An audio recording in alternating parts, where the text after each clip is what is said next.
Bonjour tout le monde. Est-ce que vous m'entendez bien?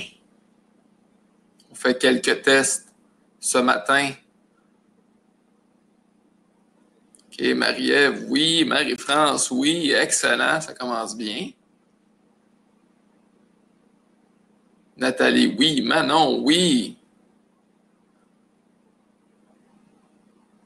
Est-ce qu'il y a d'autres personnes en ligne?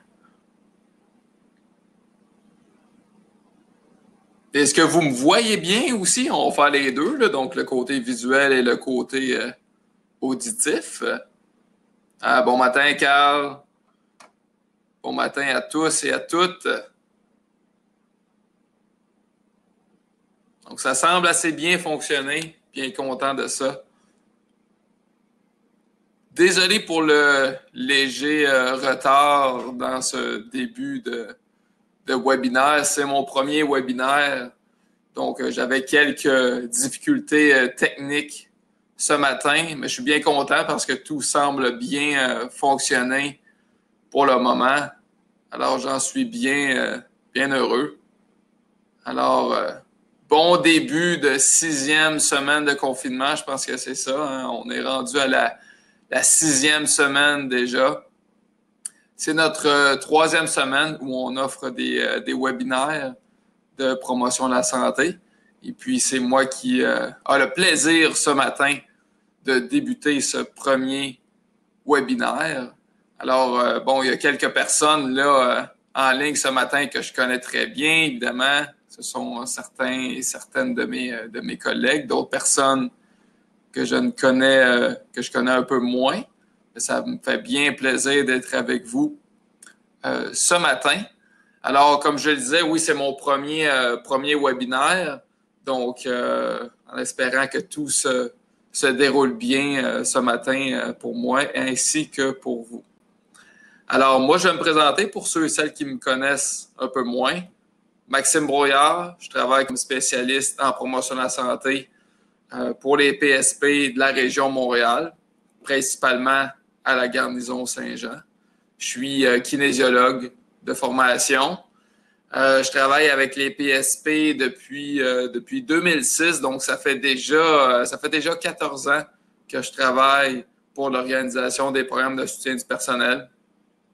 J'ai commencé comme moniteur en conditionnement physique en 2006, mais depuis 2008, donc depuis près de 12 ans, je travaille avec l'équipe de promotion de la santé.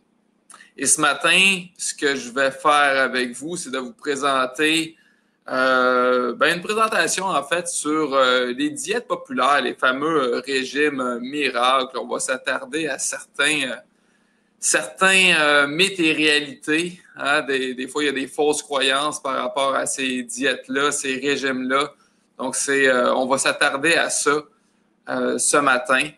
Je remercie pour cette présentation-là. Je remercie particulièrement Madison Walsh qui fait le même travail que moi, mais à Halifax.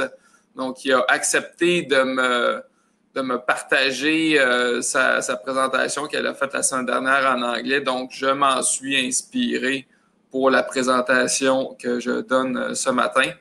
Mais le contenu, en fait, là, provient vraiment de notre programme là, Énergiser les forces, programme de promotion de la santé là, à travers les forces armées canadiennes.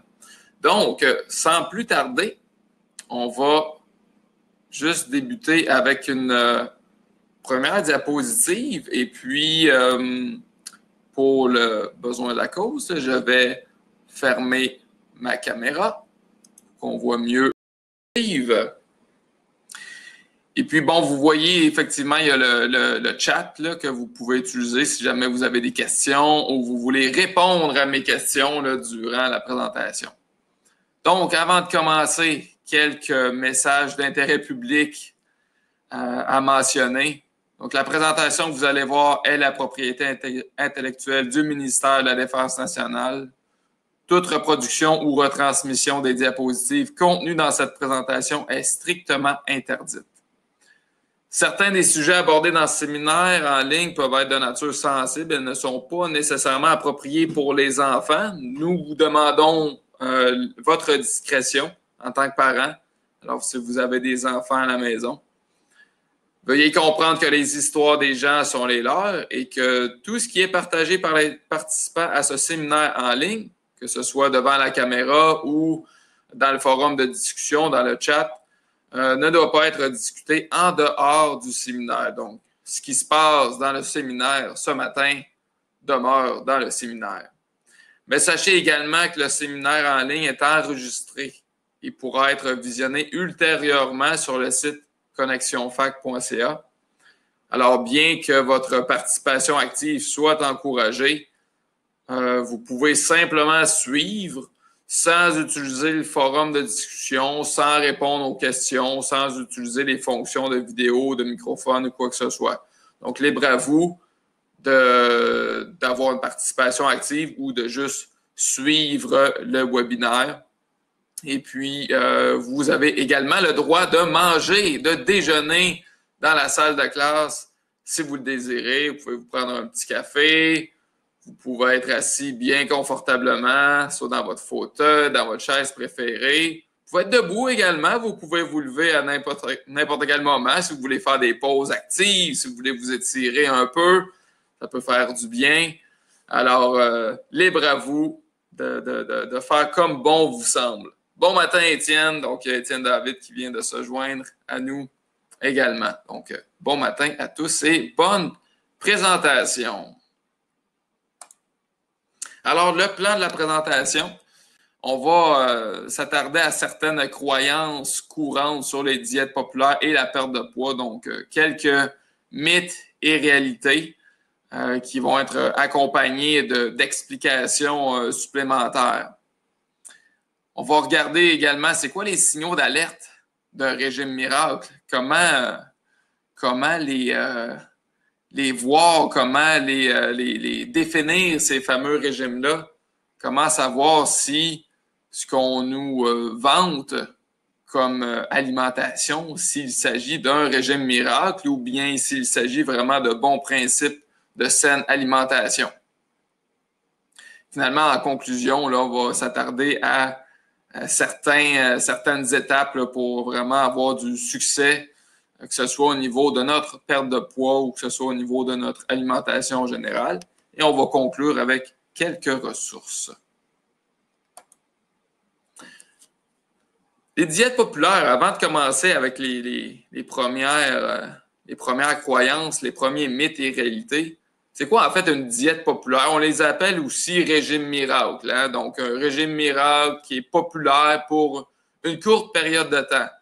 Donc, souvent, les diètes qui sont populaires ces années-ci, en 2020, ne le seront peut-être plus populaires d'ici 1 an, 2 ans.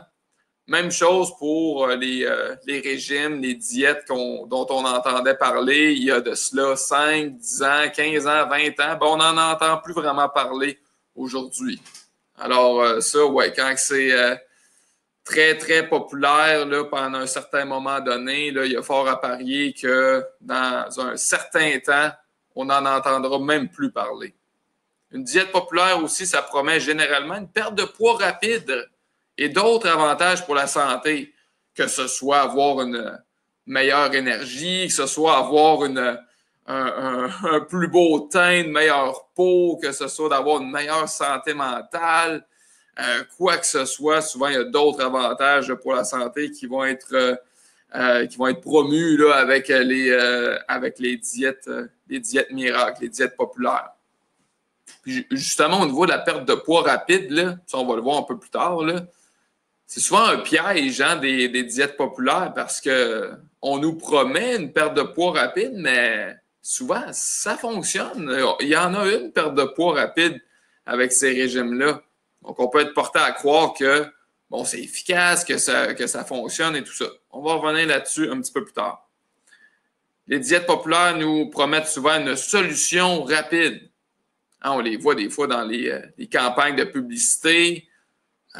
Perdez 10 livres en 1 semaine, perdez 20 livres en 1 mois. Donc, vraiment des solutions là, qui sont rapides. Les diètes populaires sont souvent caractérisées par une restriction sévère, soit au niveau du type d'aliment. Donc, des fois, il y a des aliments qui sont carrément bannis, qui sont vraiment mis de côté dans ces diètes-là. Et on va faire vraiment plus la promotion de certains types d'aliments. Donc, une restriction sévère dans les aliments, mais aussi dans les calories, bien souvent. Donc, il va y avoir une restriction au niveau de l'apport énergétique qui peut des fois être assez risqué même. Dans certains cas, les diètes populaires peuvent causer de sérieux problèmes de santé. On va le voir un peu plus tard pourquoi est-ce que ça peut amener ces problèmes-là. Et également, les diètes populaires vont souvent nécessiter l'achat ou la consommation de produits spéciaux, alors que ce soit des aliments qu'on va vous demander d'acheter ou de consommer, ou que ce soit des suppléments. Et parfois, bien souvent, ce sont des suppléments ou des aliments qui sont de la même marque là, que la diète comme telle. Là. Donc, la marque de commerce là, de la diète. Donc, et puis souvent, ces produits-là sont fort coûteux. Donc, on y va avec un premier mythe ou réalité. Bon, j'ai pas pris le temps là, ce matin de faire d'utiliser les polls, là, les sondages comme tels, mais vous pouvez facilement répondre là, via le chat là, si vous croyez que ce sont des mythes ou des réalités. Pour faciliter la chose, vous pouvez répondre la lettre M pour mythe ou R pour réalité à chaque fois que je vais vous poser des énoncés comme ça, là. Alors, premier énoncé, pour perdre du poids, il faut suivre une diète stricte. Et vous en avez quelques exemples ici, South Beach Diet, Weight Watchers, Paleo Diet. Donc, ça commence à rentrer les réponses. Alors, plusieurs M, ouais, plusieurs M pour mythe, effectivement. C'est sûr que de suivre une diète stricte, suivre un régime, oui, ça amène à perdre du poids, mais ce n'est pas une nécessité pour en perdre. Alors, vous aviez raison, c'est un mythe. La plupart des diètes peuvent entraîner des comportements là, qui ne vont pas tenir compte des signaux de faim et de satiété. Ça peut aussi ralentir le métabolisme. Ça, c'est un des grands problèmes là, des diètes populaires, des régimes miracles. Là. On perd un peu notre relation saine à la nourriture. On tombe dans des comportements vraiment qui sont plus de type restrictif, de la privation. Ça amène plusieurs émotions, plusieurs sentiments un peu négatifs hein, quand on est privé d'aliments qu'on aime manger. Ça peut amener justement la frustration, ça peut amener même vers l'abandon de la diète, l'abandon du régime. Puis là, il y a le sentiment de culpabilité, la faible estime de soi-même également. Donc, on tombe dans un genre de pattern, là, excusez l'expression, là, mais un genre de pattern un peu négatif où on va vraiment... des fois aussi avoir le fameux effet yo-yo, là, c'est-à-dire que pendant qu'on est sur notre diète stricte, oui, on en perd du poids, mais à un moment donné, si on devient fatigué ou tanné d'être sur ce régime-là, puis qu'on revient à nos anciennes habitudes alimentaires, ben là, souvent, on va reprendre le poids qui était perdu. Et là, ça amène, bon, sentiment de culpabilité, tout ça. Et puis, par après, quelques semaines, quelques mois après, quoi que ce soit, quelques années, parfois, on va décider de revenir à un autre régime, le nouveau régime miracle à la mode à ce moment-là, pour reperdre du poids encore une fois. Fait que le fameux effet yo-yo, là, perdre du poids, reprendre du poids, en reperdre, en reprendre.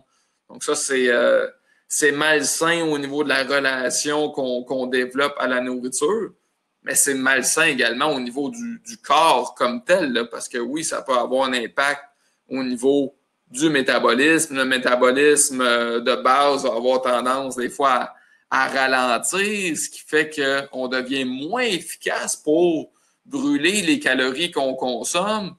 On devient un peu dans un état de, comment je peux dire ça, de défense, c'est-à-dire que quand on va consommer des calories, ben le corps, au lieu de les utiliser comme carburant, il va avoir tendance à les emmagasiner, hein, à faire des réserves. Donc, on fait des réserves de gras pour pallier pour les périodes où est-ce qu'on ne fournit pas autant de calories à notre organisme.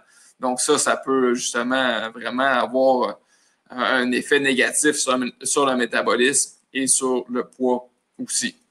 Donc, évidemment, ce n'est pas nécessaire de suivre une diète stricte pour perdre du poids.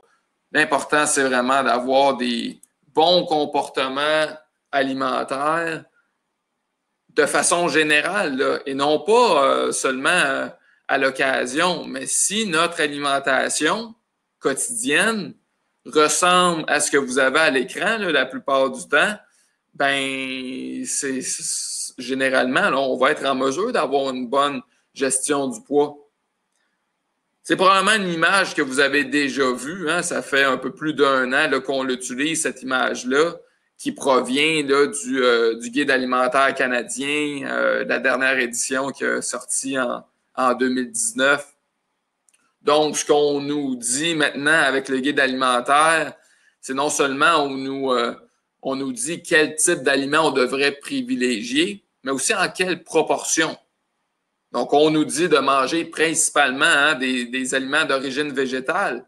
Alors, quand on regarde ça, les légumes, les fruits, les grains entiers, ce sont tous des aliments d'origine végétale. Mais pour ce qui est des aliments protéinés, il y en a aussi des aliments d'origine végétale là-dedans. Si vous utilisez le forum de discussion, là, nommez-moi des exemples d'aliments protéinés d'origine végétale qu'on retrouve là, justement, là, entre autres, sur cette image-là. Mais si vous avez d'autres exemples aussi d'aliments protéinés d'origine végétale, oui, tofu, effectivement.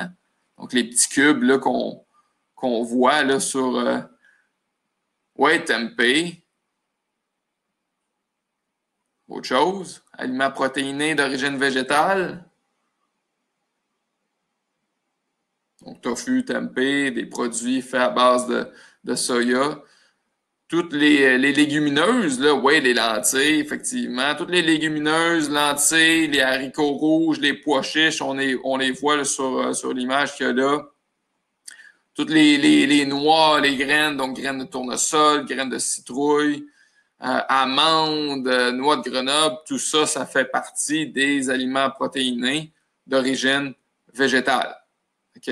Donc, je reviens à mon assiette de façon plus globale où je disais que la majorité de nos aliments doivent être d'origine végétale, surtout avec beaucoup de légumes et de fruits, des grains entiers, mais il y a quand même une place pour les aliments d'origine animale, là, que ce soit poulet, les œufs, viande, les poissons.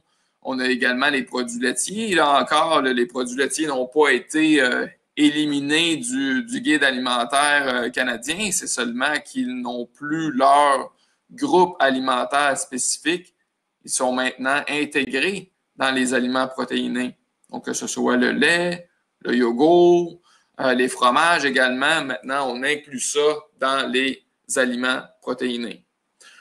Donc, quand une personne qui a une alimentation qui ressemble généralement à ce que vous retrouvez, à ce que vous voyez maintenant sur l'image, là, ce type d'alimentation-là, non seulement aide à la santé, ça va fournir beaucoup de bons nutriments. Il y a très peu d'aliments transformés aussi là-dedans. Mais non seulement c'est bon pour la santé, mais ça aide également à la gestion du poids. Parce qu'on ne voit aucun aliment contenant une tonne de sucre ajouté là, dans ces aliments-là. On ne voit aucun aliment hautement transformé ou qui contient des quantités astronomiques de matières grasses, là. Donc, vraiment, une assiette équilibrée comme ça, des repas qui ressemblent à l'assiette là, équilibrée, là, peuvent grandement aider à la gestion du poids. On y va avec un deuxième énoncé maintenant. Les fameuses cures de nettoyage, les detox, là, comme on les appelle là, en anglais, là, sont une manière sécuritaire et efficace pour se débarrasser des toxines du corps. Alors, je vous laisse quelques secondes pour répondre par M, pour mythe ou R, pour réalité, dans le forum de discussion.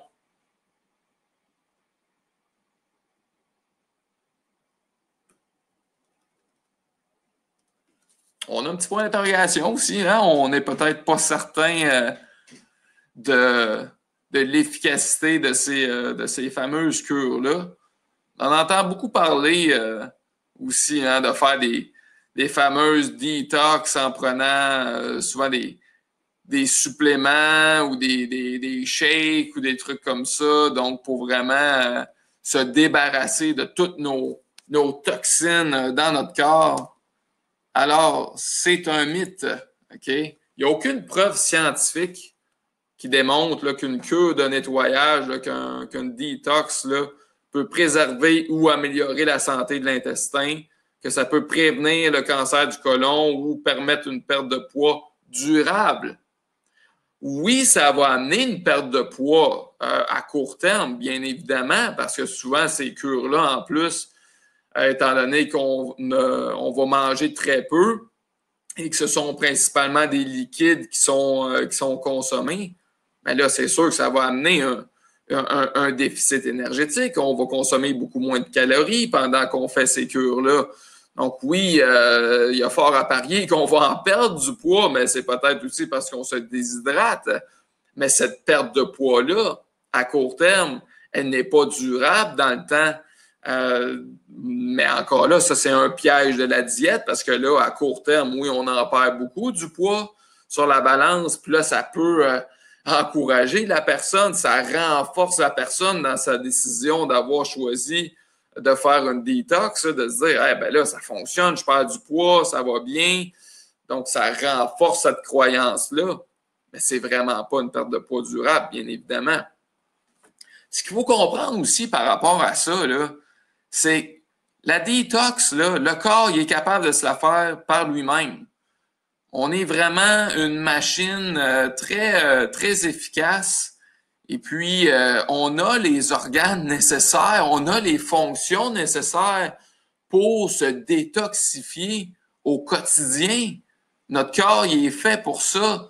Nos intestins, nos poumons, notre foie, nos reins, c'est leur job en partie de justement éliminer les déchets qui sont contenus dans notre organisme.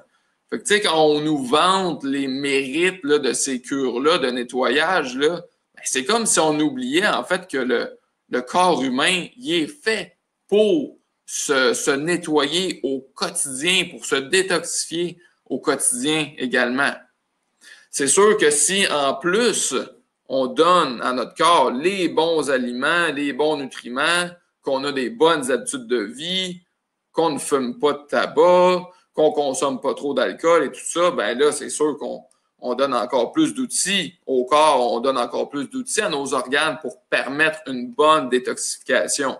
Mais une chose est sûre, c'est pas en suivant des cures de jus ou de curcuma ou de soupe aux choux ou quoi que ce soit qu'on va vraiment se débarrasser de façon efficace de nos toxines. Comme je l'ai dit, le corps, il fait ça très bien sans avoir recours, sans avoir besoin d'avoir recours à des produits miracles.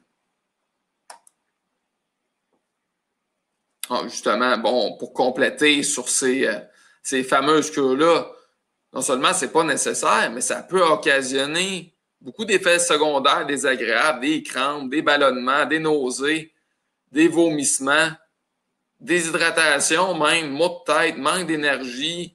Je comprends, hein, si on a une grande restriction calorique en plus avec ces cures-là, oui, ça peut amener un manque d'énergie assez important. Ça peut également altérer les bactéries bénéfiques qui sont présentes dans notre côlon. Ben oui, on est rempli de bactéries dans notre corps, mais ces bactéries-là jouent un rôle très important. Puis encore là, les cures de détoxification peuvent amener des variations au niveau des bactéries, des taux d'électrolytes, des carences en vitamines et minéraux aussi. Problèmes de tension artérielle également qui peuvent survenir. Donc, ce n'est pas à prendre à la légère ces fameuses cures-là de détoxification, à moins d'être vraiment suivi de façon adéquate là, par un médecin. Là. Prochain énoncé. Si consommer un peu de protéines est bénéfique et aide à bâtir la masse musculaire et à perdre du poids, alors en consommer beaucoup devrait être excellent. Je vous laisse répondre à ça. Mythe ou réalité?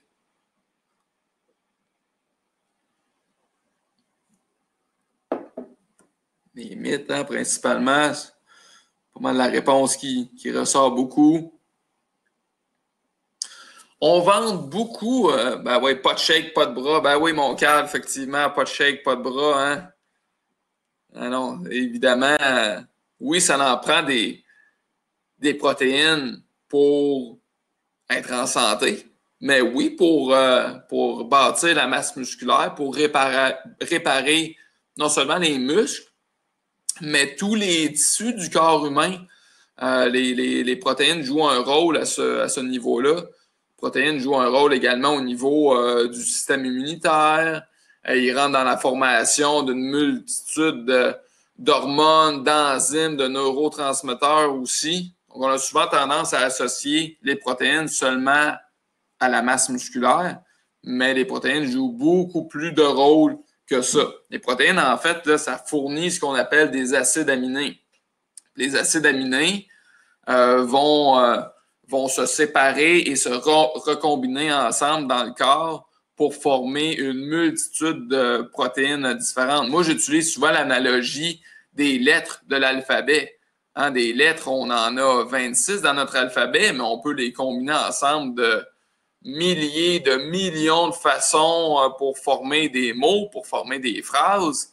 Et avec ces phrases-là, ces mots-là, on peut déconstruire les phrases, on peut déconstruire les mots pour récupérer les lettres et former d'autres mots ou d'autres phrases. Mais c'est la même chose avec les acides aminés. Ils vont se combiner ensemble de différentes façons pour former des millions de protéines différentes dans le corps. Donc, je ferme ma parenthèse au niveau de cette analogie-là avec notre alphabet. Mais ouais, on entend beaucoup parler du rôle des protéines dans la construction de la masse musculaire. Et depuis quelques années, on vante beaucoup les mérites des protéines pour la perte de poids.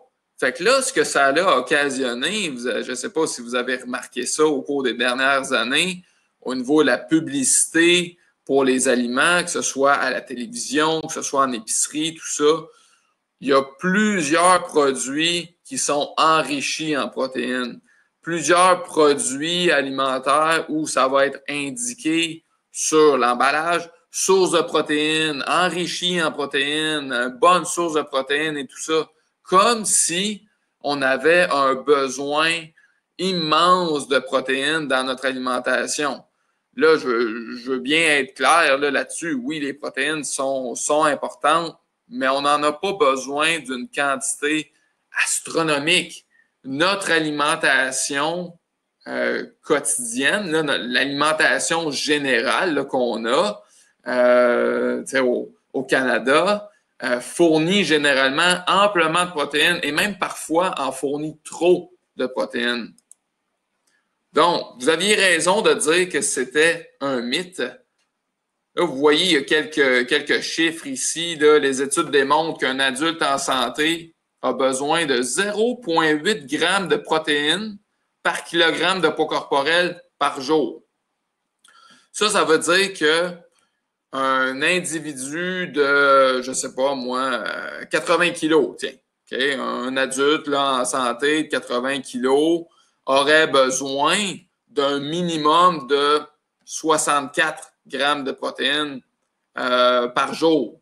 C'est quand même pas beaucoup, mais cette quantité-là, c'est vraiment le minimum requis pour pouvoir réparer les tissus du corps humain, non seulement les muscles, mais la peau, les ongles, les cheveux, tout ça. C'est le minimum pour fournir les acides aminés dans le corps pour produire justement les hormones, les enzymes et tout ça. C'est vraiment pas une grande quantité, là, ça. C'est sûr que quand on fait de l'exercice physique, que ce soit de l'entraînement en musculation, que ce soit des sports, que ce soit des activités plus de type aérobie, comme la course à pied ou des trucs comme ça, nos besoins en protéines vont augmenter. Mais pas de façon si astronomique que ça non plus, là. Okay? Vous voyez, là, nos besoins augmentent à 1,2 jusqu'à 2 grammes de protéines par kilogramme de poids corporel par jour. Fait que si on reprend notre individu de 80 kilos qui pratique plus de la musculation, donc qui cherche à bâtir de la masse musculaire, donc que ce soit de la musculation, de l'entraînement fonctionnel, CrossFit, des trucs comme ça, ben ses besoins en protéines à cet individu-là de 80 kilos vont se situer autour de 160 grammes de protéines par jour. Tout ça pour dire aussi que quand même, à moins d'avoir vraiment, en fait, avec des besoins en protéines comme ça, notre alimentation quotidienne, si on a une alimentation équilibrée, ben, ça va nous fournir suffisamment de protéines. OK? C'est pas utile d'en consommer plus que ça. Parce que si on en consomme davantage, si on consomme plus de 2 grammes de protéines par kilogramme de poids corporel par jour, ben à un moment donné, cette quantité-là de protéines là, va devenir inutile. Là. Elle ne sera pas, on ne pourra pas l'utiliser. Ça va être de l'excès. OK? Le corps, il ne peut pas utiliser autant de protéines ou plus que 2 grammes par kilogramme de poids corporel par jour. Donc, il y a une limite à la quantité de protéines que le corps peut utiliser pour réparer ses muscles, pour bâtir de la masse musculaire, etc. Donc, si on a un excès de protéines, ben ça amène un excès, ça peut amener un excès de calories, et tout ça, en fin de compte, peut entraîner une augmentation des réserves de gras aussi. Donc, tous les produits, les aliments qui nous sont vantés comme étant des aliments à haute teneur en protéines, qui sont enrichis en protéines, c'est ça qu'on voit beaucoup maintenant, là, c'est qu'il y a des aliments qui contiennent davantage de protéines. Ce sont des aliments souvent qui sont transformés. C'est pour nous faire croire qu'on a besoin de beaucoup de protéines. C'est pas nécessairement le cas. Comme je l'ai dit, si on a une alimentation équilibrée, encore là, si notre alimentation ressemble aux assiettes équilibrées qu'on a regardées tantôt avec le guide alimentaire, ben ça, c'est fait justement pour nous fournir la quantité de protéines nécessaires là, pour notre santé, pour notre corps. Je passe au prochain. Donc, on vient de parler de protéines. On va parler un peu de glucides maintenant. Les glucides sont le carburant principal de l'organisme. Je vous laisse répondre à ça dans le forum de discussion. Mythe ou réalité? M ou R? On voit beaucoup de R, hein, effectivement. Donc, jusqu'à présent, on avait essentiellement des mythes. Ça, c'est une réalité, que les glucides sont le carburant principal de l'organisme. Le cerveau, notre cerveau, il carbure au sucre, au glucose. Et c'est un très grand consommateur de glucose. Et le glucose, là, c'est un glucide. Il fait partie des glucides. Du glucose, c'est un glucide réduit à sa plus simple expression qu'on pourrait dire. Et le cerveau en consomme une très grande quantité par jour. Faut pas négliger ça. Et puis aussi, ce qu'on appelle le glycogène, là, en fait, ce sont des réserves de glucides qui sont emmagasinées dans les muscles et dans le foie également. Donc, il y a le glycogène musculaire dans les muscles, mais le glycogène hépatique également qui est emmagasiné dans le foie. Mais ce glycogène-là dans les muscles, il est vraiment primordial lors d'activités physiques intenses. C'est vraiment ce type de carburant-là qui va être principalement utilisé par l'organisme. C'est sûr qu'on va utiliser également le carburant qui provient des lipides, des gras. Les lipides sont un autre carburant aussi, surtout principalement au repos. Quand on est au repos, on va utiliser pas mal un mélange de carburant entre les lipides et des glucides. Puis il y a toujours une petite quantité de protéines aussi qui va nous fournir du carburant. Mais les protéines, généralement, vont être conservées par le corps pour des rôles beaucoup plus importants, comme on a mentionné tantôt, la construction, la réparation du corps, tout ça. Et le corps va utiliser surtout les lipides et les glucides. Mais lors d'activité physique, c'est vraiment les glucides qui vont être le carburant principal. Et là, ça m'amène à vous parler du fameux régime, le régime cétogène ou le fameux keto diet là, qui a fait la manchette quand même pas mal au cours des dernières années. On en a entendu parler. Bon, c'est un petit peu moins populaire maintenant, en 2020, là, mais au tournant des années 2017-2018, là, on en entendait beaucoup parler. C'est quoi la particularité là, propre à ce type de régime-là? Si vous pouviez répondre là, en quelques mots là, dans le forum, là, c'est quoi la particularité de ce régime-là? Le keto diet, le régime cétogène. Ouais, beaucoup de gras que je vois ici, effectivement. C'est beaucoup ça, hein? C'est une alimentation qui est essentiellement axée sur la consommation d'aliments riches en lipides, riches en gras. Les gras vont fournir un très haut pourcentage des calories quotidiennes.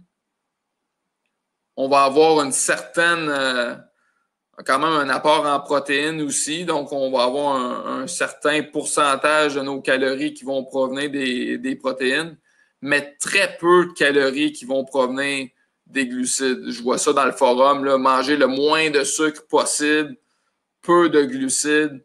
Effectivement, vous avez raison. Donc, c'est vraiment là essentiellement axé sur la consommation d'aliments très riches en gras. Là.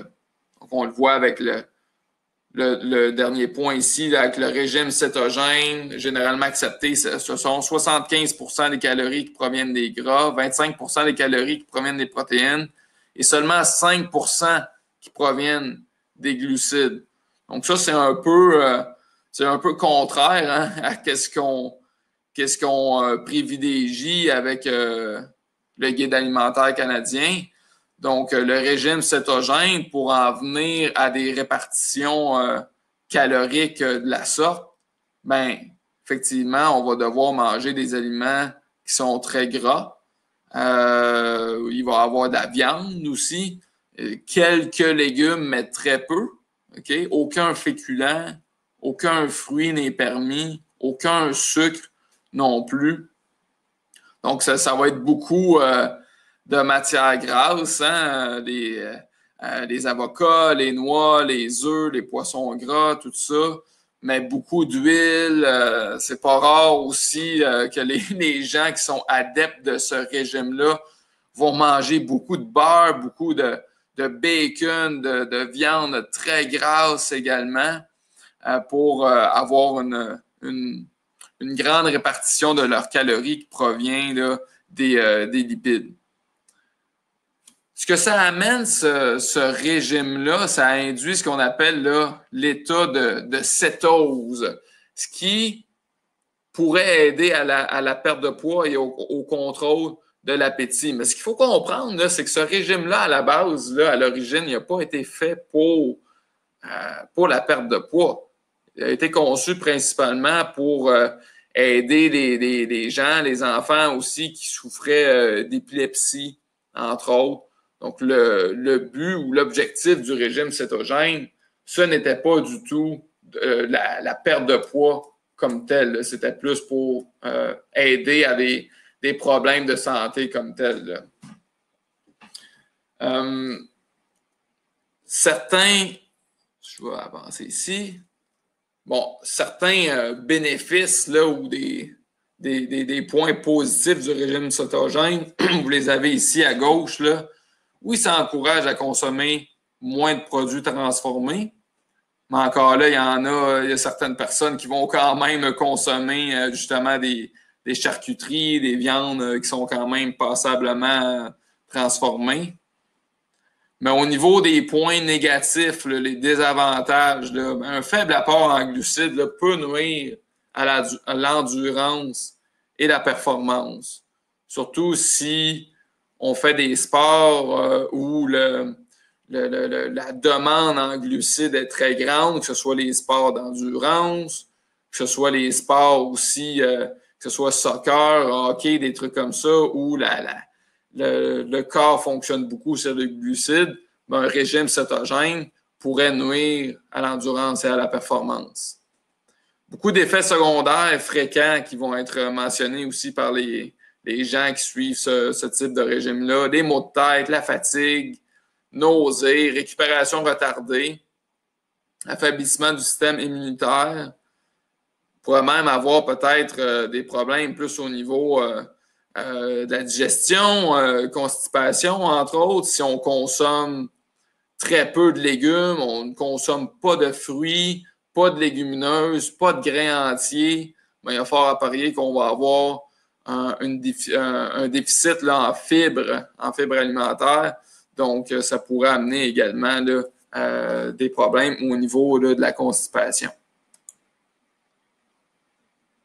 Prochain énoncé, le 5e.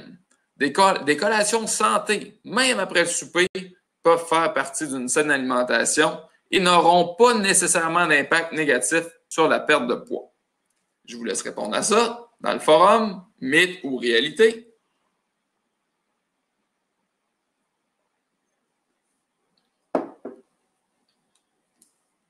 On a quelques personnes qui répondent réalité. Les gens qui se posent peut-être la question également. Hein? Ça, on l'entend souvent encore, hein, qu'on ne devrait pas manger après le souper, hein, qu'on ne devrait pas manger en soirée. Pourquoi est-ce qu'on dit ça? Pourquoi est-ce qu'on entend ça? Ben, souvent, on va dire, ah, ben là, en soirée, on est moins actif, donc on brûle moins de carburant, on s'en va se coucher après, donc toutes les calories qu'on consomme en soirée vont vraiment être emmagasinées dans les réserves de gras. Ce n'est pas nécessairement le cas. OK? Donc, ici, oui, c'est une réalité. Okay? Oui, ça peut faire partie d'une saine alimentation. Oui, c'est correct de prendre une collation, même après le souper, même en soirée. Les collations, qu'elles soient prises là, après le souper, qu'elles soient prises durant la journée ou quoi que ce soit, c'est pas tant le moment de la journée qu'on prend une collation qui va avoir un impact là, sur le poids. Au bout du compte, c'est le nombre de calories qu'on consomme dans la journée qui va avoir la plus grande incidence sur notre poids corporel. Et c'est pas tant le moment où est-ce qu'on les prend, ces calories-là. OK? Par exemple, puis là, je ne veux pas rentrer dans trop de chiffres, là, mais on va prendre un nombre très simple là, comme valeur de référence. Là. Si on parle de 2000 calories par jour, tu sais, quelqu'un qui a besoin de 2000 calories par jour, peut-être la personne elle va en consommer 300 au déjeuner, 500 au dîner, 700 au souper. Puis là, ça ferait, là, on serait rendu à 1500 si on ajoute quelques collations à 100 ou 200 calories là-dedans durant la journée. On arriverait à notre 2000 calories. Mais la personne pourrait également avoir plus de calories au déjeuner, un peu moins au souper, ou des plus petits repas, mais des plus grosses collations durant la journée. En bout de compte, là, si la personne au bout du compte, si la personne arrive à son 2000 calories par jour environ, peu importe à quelle heure qu'elle va les avoir consommées, les calories, au niveau là, de l'équilibre énergétique, là, ça va être la même chose. Ce qui est important, là, c'est aussi d'écouter ces signaux de faim, ces signaux de satiété. Ça, c'est tellement important aussi. Si on a faim, si on a réellement faim, ben c'est correct de manger. Il n'y a aucun problème là. Donc oui, une collation, même après le souper, si on a soupé tôt et puis qu'en soirée, on a vraiment faim. Là, je ne parle pas d'une fausse faim. Là, on en a parlé dans un autre webinaire là, la semaine passée, où est-ce que là, des fois, on pense qu'on a faim, mais c'est plus qu'on a envie de manger, on a envie de grignoter. Puis ça arrive souvent après le souper, quand on regarde la télévision, des trucs comme ça. On a le goût de grignoter, on a le goût de prendre des aliments réconfortants, que ce soit des grignotines salées, des grignotines sucrées, du dessert, des trucs comme ça. Ça, c'est sûr que c'est pas les meilleurs aliments, c'est pas ce qu'il y a de plus nutritif. Mais si on a vraiment faim en soirée et qu'on se prend des aliments nutritifs qui font partie d'une saine alimentation, on se prend des fruits, on se prend un bol de céréales faites principalement avec des grains entiers, on se prend un peu de yogourt, des trucs comme ça, que ce sont des bons aliments, il n'y a aucun problème là. Encore là, c'est vraiment d'écouter ces signaux de faim, ces signaux de satiété. C'est beaucoup plus ça là, qui va nous dire là, si on a vraiment faim ou non. Mais il faut faire attention aux fausses faims, justement, ne pas mélanger l'envie de manger ou le désir de grignoter avec une vraie faim. Donc, des fois aussi, ce qu'on peut se dire quand on n'est pas certain de notre appétit, ben, c'est de se prendre un verre d'eau. Hein? Prendre un verre d'eau, des fois, ça peut calmer l'estomac, justement. Ça peut aussi nous faire comprendre que peut-être qu'on était déshydraté, finalement. On n'avait peut-être pas nécessairement faim, mais on était peut-être un peu déshydraté. Donc, c'est vraiment un mythe, là, ce qu'on dit de ne pas manger après 7 heures le soir ou pas manger après le souper ou quoi que ce soit. Tout ça dépend de ce que vous avez mangé dans la journée, de ce que vous avez mangé au souper. Puis écoutez, peut-être que si vous faites une activité sportive, le soir, vous allez jouer au hockey, vous faites un entraînement, quoi que ce soit, ce serait bien correct de prendre une collation après cet entraînement-là pour bien récupérer. Il faut quand même faire attention à ce qu'on mange le soir pour pas que ça nuise au sommeil. Peut-être pas aller prendre quelque chose de très copieux, de très volumineux, là, tout juste avant de se coucher, parce que ça pourrait nuire au sommeil. Puis on sait que le sommeil, c'est un autre aspect très important pour la santé. Mais si on prend quelque chose de plus léger, plus facile à digérer, mais ça peut aider au sommeil. Prochain énoncé. Tous les types de populations peuvent bénéficier d'un régime de type jeûne intermittent.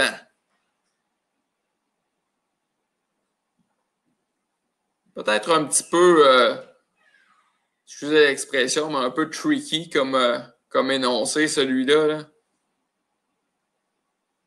Un jeûne intermittent, c'est vraiment, je pense, le type d'alimentation ou le type de régime le plus à la mode présentement, depuis 1 an ou 2, là, c'est vraiment celui-là dont on entend le plus parler, le fameux jeûne intermittent. C'est un mythe, hein? C'est pas tout le monde qui va bénéficier de ce type d'alimentation-là. Là, il y a beaucoup de... Vous connaissez peut-être plusieurs personnes ou quelques personnes qui ont essayé ce type d'alimentation-là ou qui sont présentement sur un régime de type jeûne intermittent, puis là, ils vous disent que ça va bien, ils n'ont jamais eu autant d'énergie, ils se sentent super bien, puis ils perdent du poids, tout ça. Tant mieux, mais il faut quand même faire attention à ce type d'alimentation-là. Les données qu'on a présentement, les études qu'on a présentement ne sont pas suffisante là, pour qu'on puisse affirmer hors de tout doute là, que c'est bon ou que c'est pas bon là, comme type d'alimentation. Il faut comprendre aussi que ça peut, encore une fois, occasionner ou causer des effets néfastes un peu similaires aux fameuses cures de nettoyage, les détox qu'on parlait tantôt, que ce soit la constipation, des étourdissements, fatigue, déshydratation également.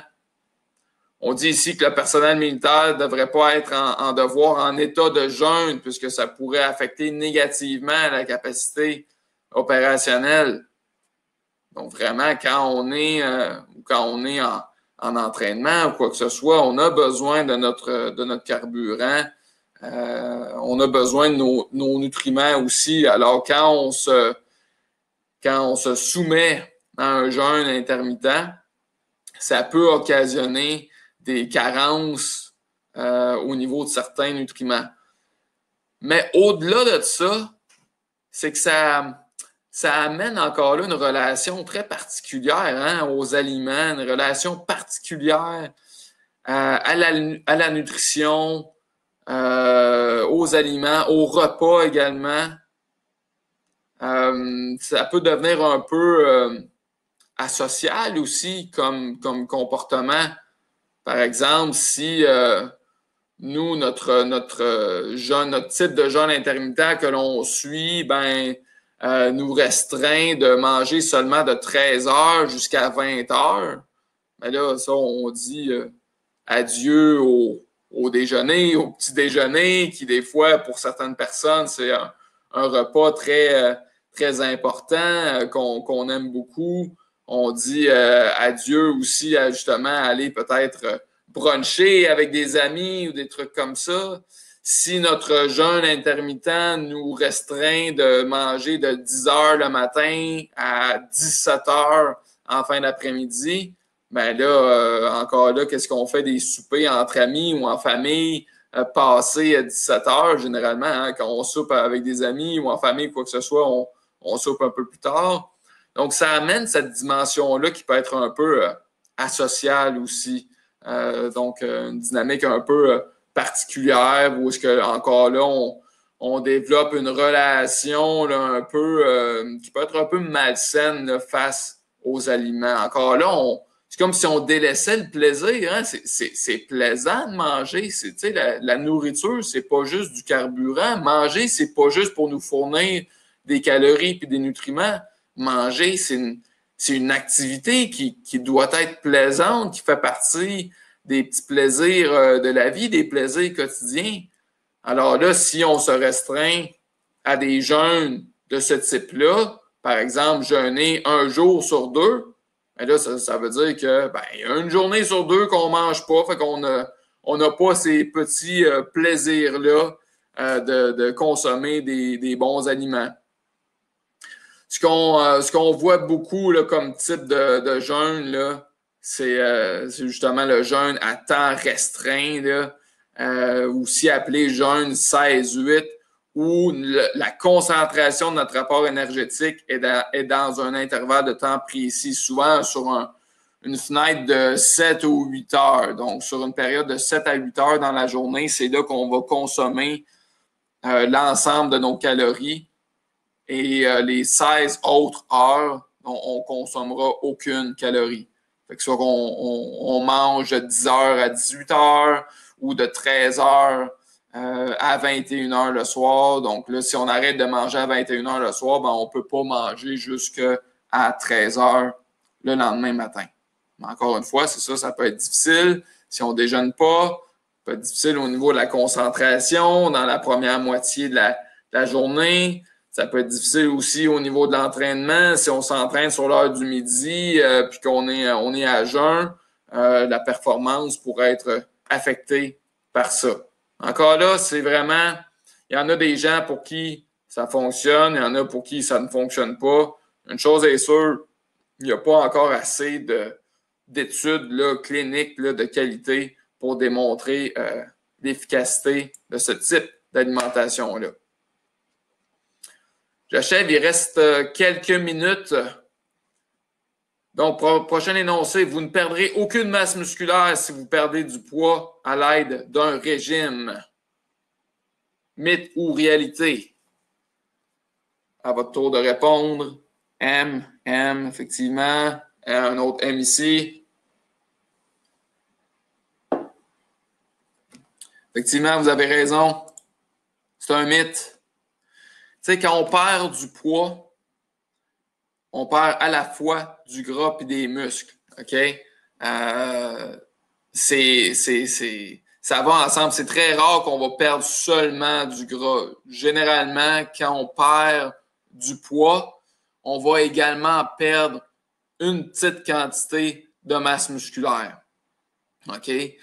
D'où l'importance, par contre, que si vous êtes en processus de perte de poids, que ce soit à l'aide d'un régime ou vraiment juste en faisant davantage d'activité physique ou en améliorant vos habitudes alimentaires, hein, ça devrait être beaucoup plus ça qu'on devrait privilégier. Là. Donc, pas privilégier un régime, mais juste avoir des bonnes habitudes alimentaires et de façon constante, de façon continue.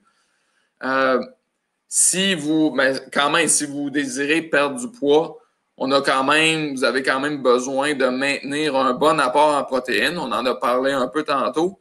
Mais c'est pas juste de consommer des protéines. Il faut également faire un peu d'activité en musculation. Là. Donc, pour vraiment stimuler les muscles, pour maintenir la masse musculaire, pour freiner la perte de masse musculaire. Mais il y a quand même fort à parier que si on perd du poids, on va quand même perdre un petit peu de muscle. Mais si vous voulez freiner ça, limiter ça, intégrez des exercices musculaires là, à votre programme d'activité physique. Dans le fond, il ne faut pas juste faire du cardio. Il ne faut pas juste faire des efforts de type aérobie, là, comme de la course ou comme du vélo ou du spinning. C'est sûr que c'est super bon, ces activités-là, pour perdre beaucoup de calories, pour brûler beaucoup de calories. Mais on se doit de maintenir aussi un certain volume d'entraînement musculaire pour maintenir notre masse musculaire qui, elle, cette masse musculaire-là, nous aide à maintenir un haut métabolisme aussi pour garder le corps humain pour qu'il demeure efficace à brûler les calories qu'on lui fournit. L'exclusion des aliments transformés est un des avantages du régime paléolithique, la fameuse paleo diet, que, encore là, on en a entendu parler il y a peut-être il y a environ 8-10 ans qu'on commence à en entendre parler pas mal de ça. Ça semble être un peu moins populaire maintenant avec l'avenue justement du fameux jeûne intermittent. Là. Donc, vous me répondez R pour la plupart. Ouais, R, réalité. Effectivement, c'est une réalité. OK? On ne peut pas le nier. C'est un des avantages du régime paléolithique parce que dans ce type de régime-là qui nous amène à manger des aliments qui étaient consommés au temps des hommes des cavernes, évidemment, à cette époque-là, des aliments transformés, des aliments emballés, il n'y en avait pas. Fait que c'est sûr que si on est sur un régime paléolithique, ça va être un avantage de consommer, de ne pas consommer d'aliments transformés finalement. Mais il y a quand même un côté un peu négatif là, par rapport à ça. On va y revenir tantôt. Là. Pour ceux qui connaissent un peu moins là, le régime paléolithique, on le décrit ici, là, donc aussi connu comme le régime des hommes des cavernes ou de l'âge de pierre. Ce régime-là stipule que l'obésité, les taux d'obésité qu'on a de nos jours là, sont causés principalement par notre alimentation moderne, donc principalement des produits céréaliers, les légumineuses, des produits laitiers, tous les aliments transformés aussi. Donc, on dit, là, ceux qui vantent le régime paléolithique là, disent que justement, les produits céréaliers, les produits laitiers aussi, qui n'étaient apparemment pas consommés par les hommes des cavernes, bien, ce sont ces aliments-là qui sont responsables de l'obésité de nos jours. Et puis, ça nous dit que l'alimentation devrait contenir principalement des viandes, quelques fruits et légumes, mais aucun produit céréalier, aucun produit laitier. C'est un régime qui est généralement perçu comme étant faible en glucides et élevé en protéines. Bon, oui, comme on le disait, ça encourage à consommer moins de produits transformés, plus de légumes, plus de fruits aussi, aucun produit raffiné. OK? Mais par contre, hein, l'élimination de groupes alimentaires complets peut entraîner des carences nutritionnelles. Là. Ça, c'est quand même un problème. Dès qu'on restreint ou qu'on élimine certains groupes alimentaires de notre alimentation, ça peut entraîner des carences nutritionnelles. Pourquoi? Ben parce qu'il n'y a aucun aliment, aucun groupe alimentaire qui fournit tous les nutriments dont l'organisme a besoin. OK? Et puis, faut comprendre aussi là, que la transformation des aliments, oui, on dit de consommer des aliments qui sont le moins transformés possible. C'est une des lignes directrices du Guide alimentaire canadien, mais il y a quand même certains aliments transformés qui sont bons pour la santé, qui sont nutritifs. Nommez-moi un exemple là, dans le forum de discussion. Nommez-moi des exemples d'aliments transformés que vous jugez là, qui sont bons pour la santé. Hein. Bon, des aliments transformés qui seraient bons pour nous. Je vous laisse quelques instants pour répondre à ça. Pensez à des aliments là, que vous achetez à l'épicerie qui sont quand même nutritifs. Oui, OK, fromage, effectivement. Le fromage, c'est pas quelque chose qui est disponible dans la nature comme ça. Je veux dire, la même chose pour le yogourt. Ça n'existe pas comme ça dans la nature. On ne peut pas cueillir du yogourt ou quoi que ce soit. Ce sont des aliments qu'on va transformer à partir d'une matière première, hein, qui est le lait. On pourrait avoir d'autres exemples comme le tofu. Hein? Le tofu, c'est un aliment qui est transformé, oui, qui est fait à partir du soya. Tout ce qui est également beurre d'arachide naturel, beurre d'amande, des trucs comme ça. Donc, je veux dire, le beurre d'arachide, on ne trouve pas de beurre d'arachide dans la nature, mais on trouve des arachides, on trouve des amandes dans la nature et à partir de ces matières premières-là, on peut en faire des aliments transformés qui sont quand même très bons pour la santé, très nutritifs. On a les légumineuses ici. Ben, les légumineuses, quand même, c'est quelque chose oui, on va devoir les apprêter, les faire cuire. Par contre, hein, aussi, d'essayer de manger des légumineuses crues, c'est pas très, pas très intéressant. Donc, on doit les faire cuire. Donc, il y a beaucoup d'aliments, effectivement, qu'on doit les transformer, que ce soit par une transformation mécanique ou que ce soit en les faisant cuire pour les rendre comestibles. Les céréales, ça en fait partie. Hein? Les grains comme de l'avoine, par exemple, là, qu'on utilise pour du gruau, faut le faire cuire, ce gruau-là, cette avoine-là, pour pouvoir le consommer. Donc, déjà là, c'est une certaine forme de transformation. Donc, la transformation des aliments n'est pas complètement négative. En fait, la transformation nous permet d'avoir une bien plus grande variété dans notre alimentation. Mais évidemment, là, si on prend un continuum de transformation, faut essayer de limiter des aliments qui sont hautement transformés, ultra transformés, qu'on dit également, ou les aliments qui sont raffinés, c'est-à-dire des aliments qui vont contenir beaucoup de trucs ajoutés, beaucoup de sucre ajouté, de sel, de gras, des trucs comme ça, des aliments qui ont une liste d'ingrédients très longue aussi avec des noms chimiques hein, qu'on n'est pas capable de prononcer. Ça, oui, effectivement, ce sont des aliments qu'on doit limiter le plus possible, mais il y a quand même place pour certains aliments transformés qui sont très nutritifs, très bons pour la santé et qui, malheureusement, ne feraient pas partie là, du régime paléolithique. Et puis, en fait, là, je vais revenir de quelques diapositives là, ici. Hein. Bon, vous voyez l'image, là, ça a l'air très appétissant hein, quand on regarde cette image-là. Hey, ça a l'air bon, hein, des œufs, des fruits, des beaux légumes, avocats, tout ça. Ça a l'air vraiment appétissant quand on regarde ça, hein, le régime paléolithique. Mais sérieusement, est-ce que l'homme des cavernes avait une alimentation aussi diversifiée, aussi variée, aussi appétissante que ça? Fort probablement pas, hein? L'alimentation des hommes des cavernes, là, ça devait ressembler pas mal plus à ça. OK? Ouais, c'est sûrement plus ça qu'ils devaient manger, les hommes des cavernes. L'exemple que vous avez ici, l'image, là, à gauche, c'est une banane. Ouais, c'est une banane qui est bien différente des bananes que l'on mange de nos jours.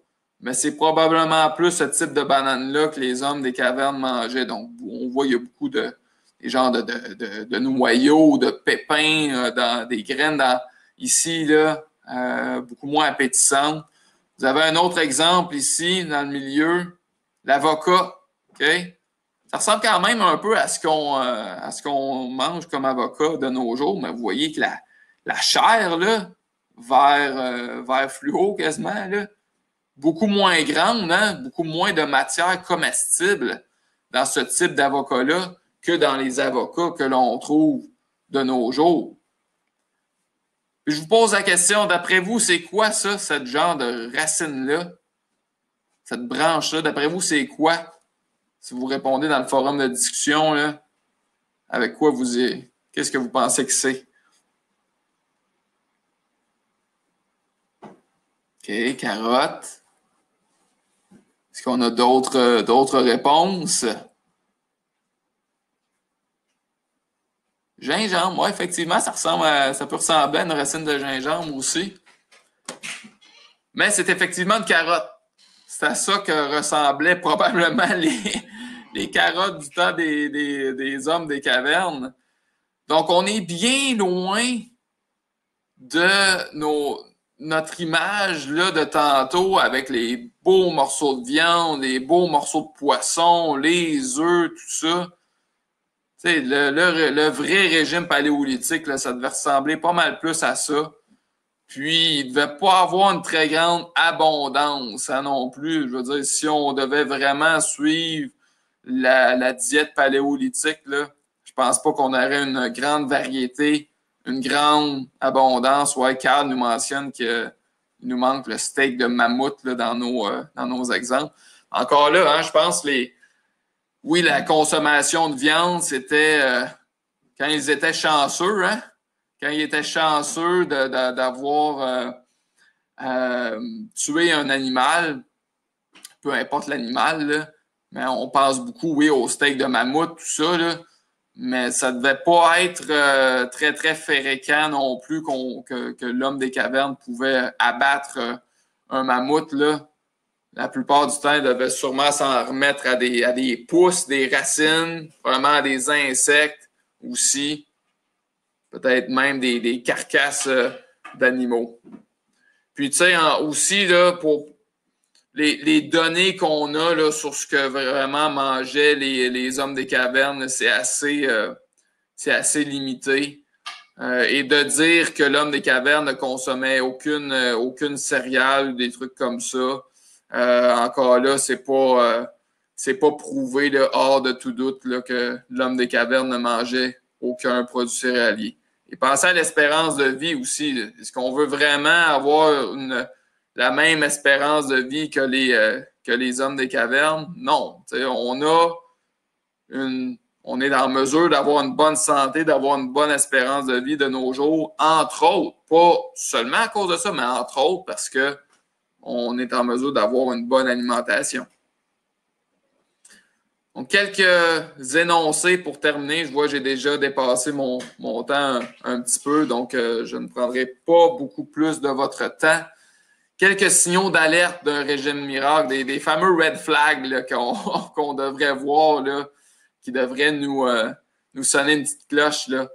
Donc, si le régime ou l'alimentation qui est prônée là, nous promet une perte de poids rapide, c'est-à-dire plus de 2 livres par semaine ou 1 kilo par semaine, si on nous promet une perte de poids plus rapide que ça, ben ça, c'est fort probable que c'est un fameux régime miracle qui n'est pas fondé sur des bons principes, des bons concepts alimentaires. Une perte de poids rapide n'est souvent pas durable dans le temps. Si on veut avoir une perte de poids qui est durable, mieux vaut avoir une perte de poids qui est plus lente, qui est plus progressive. Je comprends que c'est moins encourageant des fois pour les gens de voir que bon, ça descend pas beaucoup le poids. Mais si on perd seulement une demi-livre par semaine, ben, au bout d'une année, c'est près de 25 livres, un peu plus de 25 livres là, quand même. Là, c'est pas négligeable. Là. Et plus qu'on le perd lentement, progressivement, avec des bonnes habitudes de vie, ben, plus qu'on a de chances que ce soit durable dans le temps. Un autre signal d'alerte d'un régime miracle, si on nous recommande un plan qui est très faible en calories, en dessous de 800 calories par jour, sans supervision médicale, ça aussi, il faut que ça sonne une petite cloche. C'est pas recommandé là, d'avoir des apports caloriques aussi bas sans supervision médicale. Si on exclut un groupe alimentaire ou des groupes alimentaires où on exclut certains aliments de l'alimentation, que ce soit les produits céréaliers, les produits laitiers, des trucs comme ça. Si on essaie de vous rendre dépendant à la compagnie en nous vendant de leurs produits, on nous dit faut prendre notre supplément de protéines, notre substitut de repas en poudre ou des trucs comme ça. On n'en a pas parlé beaucoup aujourd'hui, mais souvent, il y a des suppléments qui sont associés au régime miracle comme ça. Donc, si on essaie de nous vendre des produits très dispendieux, ça aussi, c'est souvent un signal d'alerte d'un régime miracle. Tu sais, les aliments, une alimentation variée, équilibrée, là, nous fournit tout ce qu'on a de besoin en termes de nutriments, que ce soit des micronutriments comme des vitamines, des minéraux, mais aussi des macronutriments, que ce soit protéines, glucides, lipides, etc. Si on ne nous parle pas des risques aussi, les risques associés à ce régime-là, s'il n'y a pas de suivi, s'il n'y a pas de soutien qui nous est offert, si c'est pas, excusez l'expression, mais backé par la science, là, ou si les études qui viennent avec le régime sont un peu douteuses, là, de piètre qualité, là, avec des billets commerciaux, là, ben ça, ce sont d'autres signaux d'alerte d'un régime miracle. Donc, des questions à se poser quand on est face à une diète ou quand quelqu'un nous vante une diète. Ah, tu devrais essayer ça, moi, ça a fonctionné pour moi, tout ça. Bien, des questions que vous pourriez leur poser, mais des questions que vous pouvez vous poser à vous également. Est-ce qu'on se voit suivre ce programme-là ou ce régime-là pour le reste de notre vie? Est-ce qu'on se verrait suivre une alimentation de type jeûne intermittent, de type cétogène, donc seulement des aliments gras? Est-ce qu'on se voit suivre le régime paléolithique pour le reste de sa vie? Ou est-ce qu'on va vraiment bannir une multitude d'aliments, mais où est-ce qu'on va devoir faire une croix sur plusieurs occasions de partager des repas avec les gens, d'aller souper au restaurant ou des trucs comme ça? Est-ce qu'on se voit vraiment suivre ce type d'alimentation pour le reste de sa vie? Est-ce qu'on se voit avoir du plaisir avec ces changements-là d'habitude de vie à long terme? Est-ce que c'est vraiment plaisant de manger seulement des aliments gras? Est-ce que c'est plaisant de ne plus jamais déjeuner quand on est sur un jeûne intermittent? Est-ce que c'est plaisant de manger seulement des aliments que mangeaient les hommes des cavernes? Est-ce que c'est plaisant de ne jamais se justement se faire de petits plaisirs, de petites gâteries, là, que ce soit le chocolat, que ce soit des croustilles, des trucs comme ça, la crème glacée, parce que tous les aliments peuvent faire partie d'une alimentation équilibrée. Même les aliments qui sont peu nutritifs, qui n'offrent rien de bon au niveau de la santé, mais ils ont quand même leur place en modération. Ils peuvent faire partie d'une saine alimentation. Et encore une fois, ça aide justement à réduire le risque d'abandon, le risque de frustration aussi, de culpabilité et tout ça.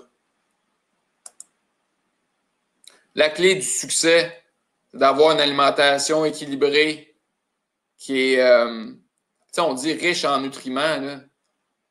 On n'a pas besoin de se casser trop la tête là, avec les milligrammes de ci, les milligrammes de ça. Si votre alimentation ressemble essentiellement à ce qui est prôné avec le guide alimentaire canadien, avec l'assiette équilibrée, tout ça, on n'a pas besoin d'avoir peur de manquer de nutriments. Si on a une variété, tout ça, il y a fort à parier qu'on va avoir tout ce dont on a besoin. Santé Canada produit cet outil-là, le guide alimentaire canadien, justement pour que ça soit simple pour les gens d'aller chercher tout ce qu'ils ont besoin en termes de nutriments. Il faut bouger aussi. C'est un régime miracle qui ne tient pas compte de l'activité physique, qui ne recommande pas d'activité physique. Ben ça, c'est un autre signal d'alerte. Oui, pour perdre du poids, ça passe beaucoup par l'assiette, mais ça passe aussi par l'activité physique. Et c'est important d'être constant. Il faut que ça devienne des habitudes de vie. Il faut arrêter de penser en termes de régime, en termes de diète. Ah, je fais une diète présentement. Ah, je fais attention à ce que je mange. Donc, il faut que je bouge davantage pour perdre du poids. Il faut que ça devienne des habitudes de vie au quotidien, de façon continue. La constance est importante également. Ça va servir à quoi notre diète si, au bout de nos 3 mois de diète, si on revient à une alimentation qui est pas équilibrée, si on arrête de faire l'activité physique parce que c'est pas devenu vraiment dans nos habitudes, on va faire quoi quand les 3 mois vont être terminés? Bien souvent, le poids va remonter. Donc, vraiment, la clé, c'est de trouver des façons d'intégrer ces habitudes-là, justement, à votre quotidien. Il faut que ça devienne des habitudes de bien manger et non pas l'exception. Il ne faut pas que ça soit une corvée de bien manger. Mais un régime miracle, une diète très stricte, très sévère, souvent, c'est une corvée parce qu'on doit peser tout, on doit vraiment restreindre certains aliments. C'est très compliqué parfois. Il ne faut pas que ça soit compliqué. Il faut que ça soit simple de bien manger. Puis on doit faire l'activité physique aussi. On n'a pas besoin de produits spéciaux non plus, que ce soit pour les nutriments, que ce soit pour se détoxifier ou quoi que ce soit. Le corps est capable justement de se nettoyer par lui-même en autant qu'on lui fournisse des bons aliments. Soyez patient, soyez constant. Ça ne se fait pas du jour au lendemain de perdre du poids. Ça peut se faire du jour au lendemain, ça peut se faire rapidement. Ça, c'est un piège des diètes, là. Souvent, oui, la perte de poids est rapide. Il faut faire attention à ça parce que ce n'est pas durable. Il faut recadrer sa pensée, je l'ai mentionné. Il faut un peu changer notre relation qu'on a à la nourriture, à l'alimentation. Tous les aliments peuvent être consommés. Ça dépend de la quantité qu'on consomme, de la fréquence à laquelle on les consomme aussi. Puis une chose qui est bien importante, quand on veut se récompenser, c'est correct de se récompenser dans la vie, d'aller trouver du réconfort, quoi que ce soit. Mais ça serait une bonne chose de trouver d'autres façons de se récompenser, d'autres façons de se réconforter qu'avec la nourriture. Souvent, on a tendance à se tourner vers le garde-manger, se tourner vers le frigo pour se réconforter. Souvent, c'est rarement avec du brocoli, hein, c'est rarement avec des légumes, des trucs comme ça. Souvent, on va se réconforter, se récompenser avec des aliments très riches en sucre, très riches en gras, souvent des aliments qui sont transformés. Mais quand on a besoin de réconfort, quand on a besoin de gérer ses émotions, son stress, son anxiété, quoi que ce soit, ben mieux vaut se tourner vers d'autres choses que la nourriture, que ce soit d'activité physique, aller prendre une marche, que ce soit méditer, aller prendre un bain, quoi que ce soit, faire une activité physique, rire, écouter des capsules d'humour, des trucs comme ça, pour vraiment essayer d'arrêter cette relation-là qu'on a de se récompenser toujours avec la nourriture. Ce sont des concepts qui ont été également abordés là, la semaine dernière là, dans d'autres webinaires. Là. Donc, pour terminer, je vous laisse avec une liste des ressources ici. Donc, les ressources sont multiples au sein de la grande communauté des forces, programme d'aide aux membres des forces, ligne directe canadienne sur le suicide. Donc, si vous êtes en détresse, vous avez le numéro ici. Au niveau du Québec comme tel, on se rappelle, hein, 1-866 appel. Informations sur la COVID-19 disponibles sur Internet. Donc, il y a plusieurs ressources qui existent. Ce ne sont pas des ressources là, spécifiques là, pour la nutrition ici, mais sachez également qu'il y en a des ressources aussi pour les gens qui ont des troubles alimentaires. On peut faire la recherche sur Internet là, sur l'anorexie, la boulimie. Il y a des organismes là, qui viennent en aide aux gens qui vivent vraiment avec des troubles alimentaires spécifiques.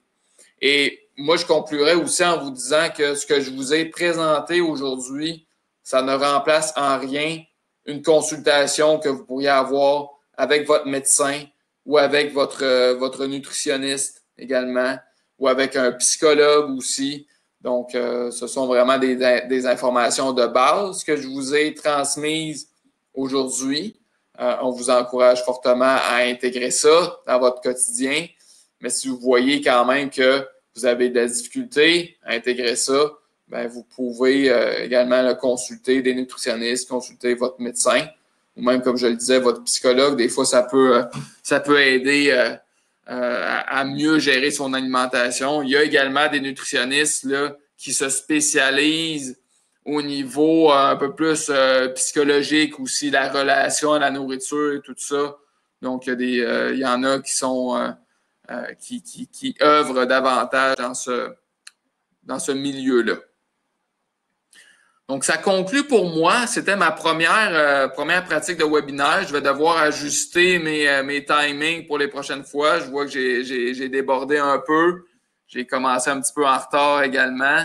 Je vais m'ajuster pour les prochaines occasions. Je suis bien content que ça ait fonctionné, le système. Merci pour vos commentaires qui sortent à l'instant. J'espère vous compter parmi nous également pour les prochains webinaires. Hein. Vous savez, il y en a plusieurs auxquels vous pouvez vous inscrire. Moi, j'en offre un autre demain matin à la même heure, à 9 heures, où je vais parler encore de nutrition, mais de façon un petit peu plus spécifique par rapport à la course à pied. Donc, si vous pratiquez la course à pied ou que vous désirez vous y mettre à la course à pied, ben demain, on va aborder certains concepts de nutrition sportive qui sont un peu plus spécifiques à la course à pied. Est-ce qu'il y en a qui auraient des questions? Je vous laisse quand même quelques temps. S'il y en a qui doivent quitter, c'est bien correct. Mais s'il y en a qui veulent rester, qui ont des questions, là, je suis disponible pour vous répondre. Je vous laisse quelques instants.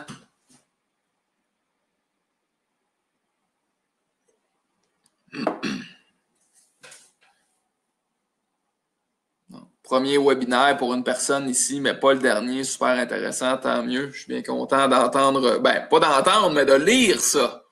Bien content de lire ça.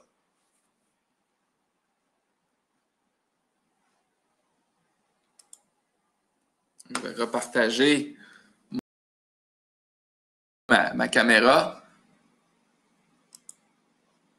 Donc, il ne semble pas y avoir de questions dans le forum. Je suis conscient qu'il y avait quand même plusieurs personnes aussi, quelques personnes qui travaillent en promotion de la santé également. Alors, s'il n'y a pas de questions, je vous remercie beaucoup pour votre participation, votre présence avec moi ce matin. Je suis bien content encore une fois que ça ait bien fonctionné. Et puis, on se revoit peut-être demain pour ce webinaire sur la course à pied. Donc, je vous remercie beaucoup. Je vous souhaite une bonne journée, une bonne 6e semaine de confinement.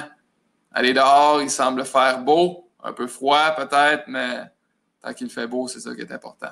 Merci beaucoup à tout le monde et bonne journée.